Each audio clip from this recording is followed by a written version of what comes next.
Hey everybody, it's Kennedy. I hope everyone's enjoying the read along so far. I mentioned at the beginning that I would tell you a little bit more about the story behind the story of When You Were Mine, and I wanted to do that real quick.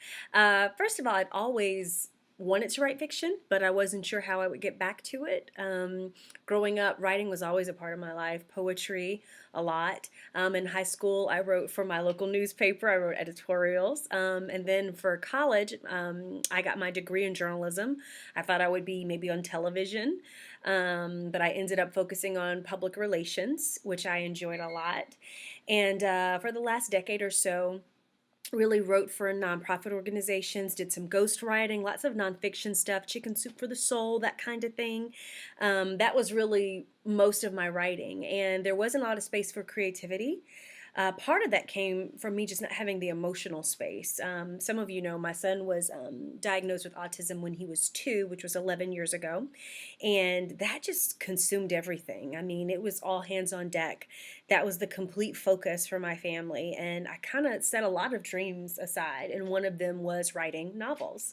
I really wasn't sure how I would get back to that. Everything I read for probably 8, 9 years had to do with autism. I don't think I read anything else really. And then about 6 years ago, I decided to start a foundation for families who have children with autism here in Georgia, further setting that dream of writing fiction back a little bit more because I felt really urgent for my son and to get him the resources and the help that he needed, and now I felt urgent for other families to do the same for them. But that didn't leave a lot of space for some of the things that I just wanted to do for myself. Then about 2 years ago, my son and I were at the river like every day.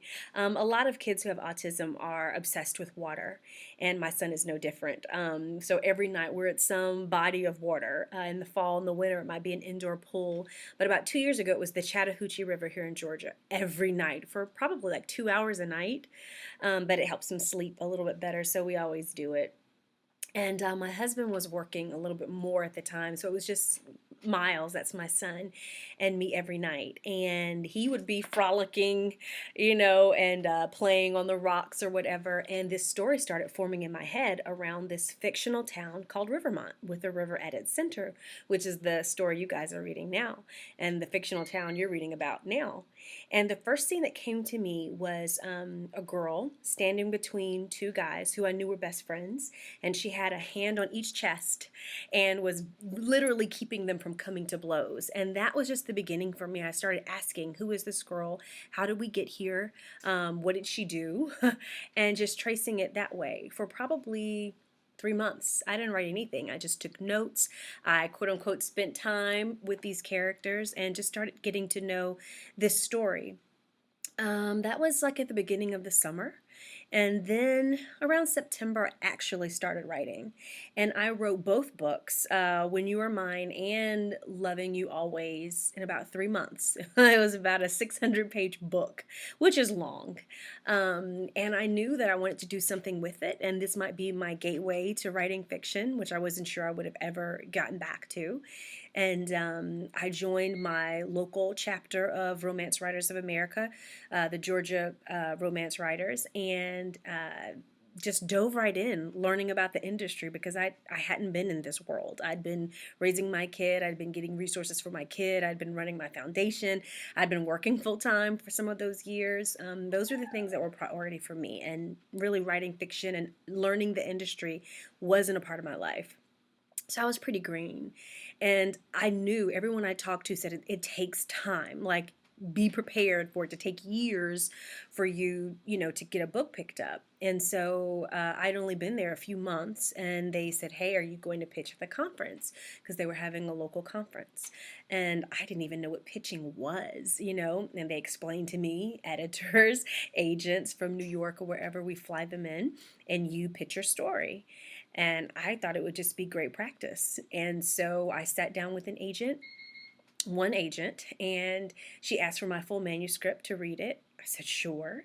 And then I sat down with an editor from New York, from Grand Central Publishing, and she asked me to send her the full manuscript. And, within a few months, the agent contacted me and said, I want to represent you. And the editor contacted me and said, we want to buy your book, which was amazing. And I know, and humbling, because I know it doesn't happen that way for a lot of people, but that's how it happened for me. And it's been kind of a roller coaster ride ever since. Lots to learn. One of the conditions for them buying the book was that I split it in half because it was just too long. It was 600 pages, and we split it into book one and book two, which is what you have now. And I'm just really grateful to be on this journey, but it all started by the river. Me and my son frolicking every night, and this town called Rivermont, and these characters just kind of invading my mind and opening me back up to being creative in a way that I'd forgotten how to do. And it was really refreshing for me. It was something I needed to do for myself, and I'm really glad I pursued it. So thank you guys for reading.